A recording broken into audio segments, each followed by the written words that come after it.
diberikan nikmat istiqomah mengisi Ramadan ini dengan kebaikan-kebaikan. Amin ya rabbal alamin. Bapak Ibu yang dirahmati oleh Allah Subhanahu wa taala, tanpa terasa sudah masuk kita ke malam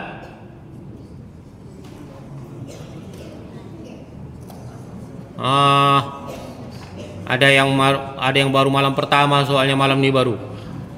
Tapi dia mau bilang malam pertama, malu pula. Malam ke-8, malam ke-18. Pasti banyak yang mengatakan tak terasa ya Pak Ustaz. Waktu cepat berlalu. Baru aja kemarin rasanya kita berkumpul. Oh ya, ada yang orang tua dipanggilnya anaknya untuk buka pertama di rumah, karena itu sudah menjadi sebuah tradisi. Ada juga yang minta sahur pertama di rumah. Ada yang bingung kemarin melihat list buka bersama di mana, mulai dari reuni SD, SMP, SMA sampai kuliah. Kuliahnya pun ada pula yang D3, habis itu lanjutlah S1, S2, S3, S-tontong. Semua reuni. Tapi tanpa terasa malam ini sudah ke malam 18. Hati-hati, waktu yang tak terasa ini akan kita pertanggungjawabkan di hadapan Allah. Begitu terasa dan begitu lama. Ka'alfi sanatim mimma ta'uddun. Satu hari di sisi Allah sama dengan 1000 tahun di sisi kita.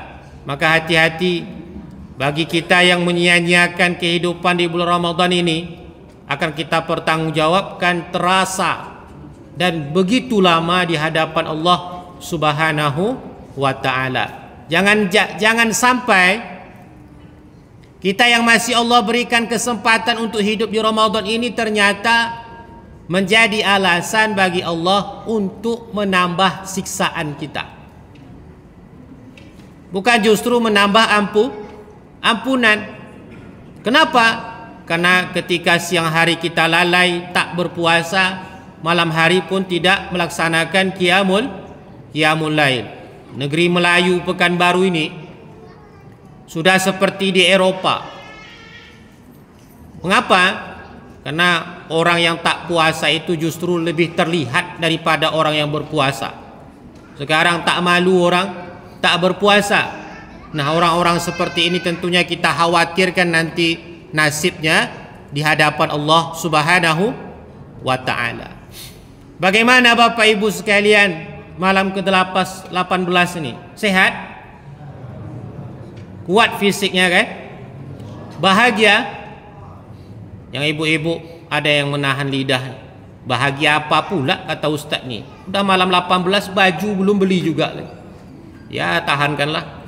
Yang ASN udah keluar gaji itu, udah keluar THR-nya kan? Yang ASN belum? Lambat kalian. Kami orang Kemenak tadi udah. Gak nampak wajah saya ini agak senang sikit. Tapi baru THR gajinya, THR tukinnya belum lagi. Wah, sombong Pak Ustadz. Bukan sombong, angkuh sikit. Bapak-bapak, ibu-ibu yang dirahmati oleh Allah Subhanahu wa ta'ala, kebahagiaan yang kita rasakan malam ini, ketenangan, kemudian juga kesehatan, ini tak lepas dari jasa orang yang selalu menahan kantuknya, menahan laparnya. Dia tahan kulitnya terbakar sinar terik matahari. Dia tahan menahan cita-citanya. Dia tak mau berpoya-poya, dia tak mau begadang lagi. Dia tahan seleranya. Dia tahan kemauannya yang seharusnya biasanya dia membeli pakaian yang mahal, dia tak mau beli. Yang seharusnya dia nongkrong-nongkrong dengan kawan-kawan, dia tahan. Siapa dia? Itulah ayah kita. Kebahagiaan yang kita rasakan saat ini itu tak lepas dari jasa ayah kita. Dan juga jangan lupakan jasa seseorang yang 9 bulan kita di dalam kandungannya, antara hidup dan mati ketika melahirkan kita, 2 tahun lamanya menyusui kita. Berapa kali dia batalkan puasanya takut asinya kering dan kita kelaparan. Dan berapa kali sudah lalai solatnya disebabkan pakaiannya terkena kencing kita. Siapa itu? Itulah ibu kita. Nah, Bapak Ibu yang dirahmati oleh Allah Subhanahu wa taala, sia-sia puasa kita, sia-sia qiyamul lail kita kalau sampai saat ini justru kita tidak mengenang, tidak ingat jasa kedua orang tua kita. Maka Bapak Ibu yang dirahmati oleh Allah Subhanahu wa taala, mari kita renungkan bagaimana cara kita untuk mengenang jasa kedua orang tua kita. Karena masih banyak di antara kita, meskipun umurnya 50 tahun, 60 tahun, dia masih memanfaatkan privilege dari orang tuanya. Dia masih tinggal di rumah orang tuanya, warisan. Dia besar kena tanah yang ditinggalkan orang tuanya, tetapi ternyata dia tak pandai berbakti kepada orang tua. Maka dari itu malam hari ini mari kita sejenak merenung apa yang harus kita lakukan untuk orang tua kita. Kalau orang tua masih hidup, kita cukup dengan berperilaku lemah lembut dan berkata lemah lembut. Fala taqul lahuma uffi wala tanharhuma. Dan janganlah kamu katakan kepada keduanya, dan jangan sergah dia.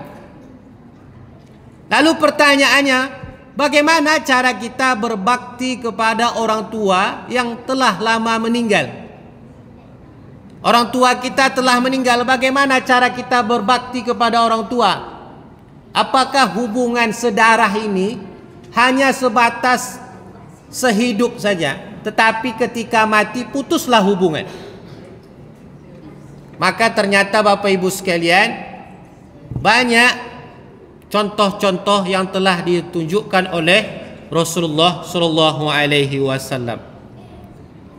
Yang pertama sekali yang harus kita lakukan ketika orang tua kita telah wafat adalah selalu mendoakan orang tua kita.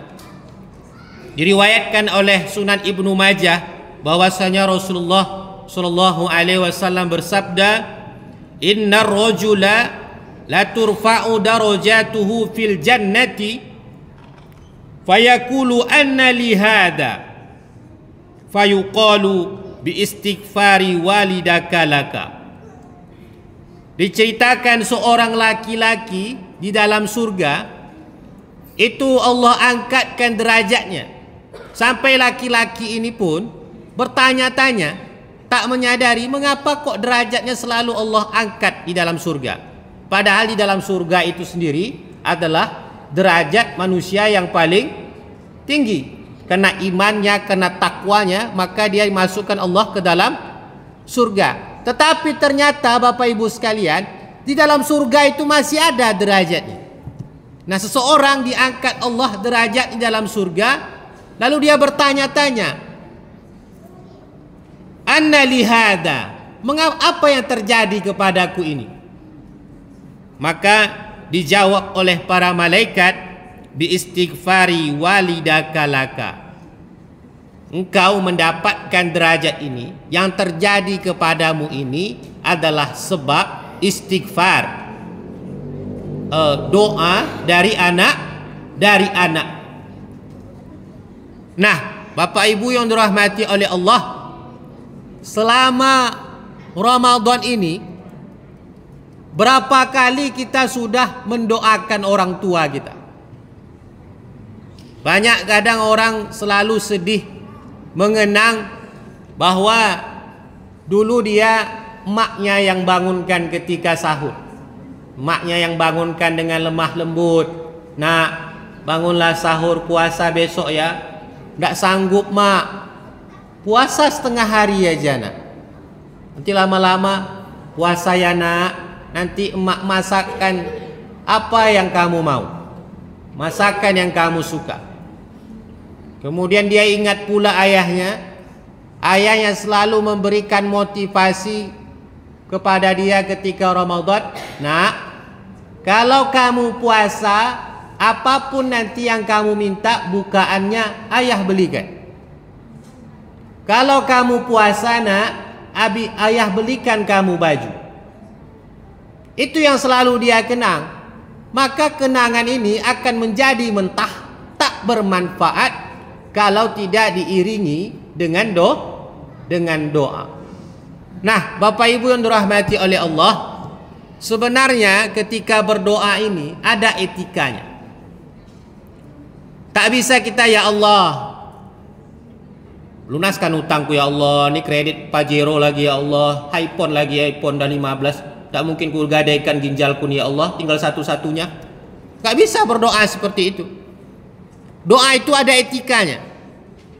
Sama kita dengan jumpa atasan kita, tiba-tiba, Pak, tolonglah tanda tangani surat nih Pak. Tak bisa. Apa etikanya? Kita puji dulu. Kita puji dulu dia. Pak, Bapak nampaknya tampan sekali nampaknya. Walaupun dalam hati kita, mana pula jelek kali kau. Tampan Bapak, sehat nampaknya fisik Bapak. Saya dengar-dengar Bapak ni dermawan orangnya. Rendah hati. Baik hati Bapak. Mudah memudahkan urusan orang lain. Sekarang Pak, saya punya tujuan nih Pak. Ada maksud hati saya untuk ketemu Bapak. Saya beranikan diri saya berjumpa Bapak karena saya sudah dengar dari orang-orang lain kalau Bapak itu suka memudahkan urusan orang lain. Kalau sama atasan aja seperti itu, apalagi kepada Allah. Maka kita puji dulu Allah. Alhamdulillahi Rabbil Alamin. Begitu berdoa. Setelah kita berdoa, mengucapkan pujian kepada Allah, kemudian puji orang yang dia cintai. Ini cara merayu.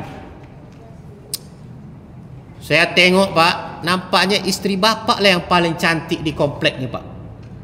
Meskipun dalam hati kita, mana pula alis matanya selalu tinggi sebelah. Anak Bapak pun saya tengok baik-baik, soleh-solihah orangnya Pak. Maka kita puji orang yang dicintai oleh Allah dengan bersolawat. Manusia yang dicintai oleh Allah itu siapa? Nabi Muhammad. Setelah alhamdulillahi rabbil alamin, wassalatu wassalamu ala asyrafil anbiya'i wal mursalin.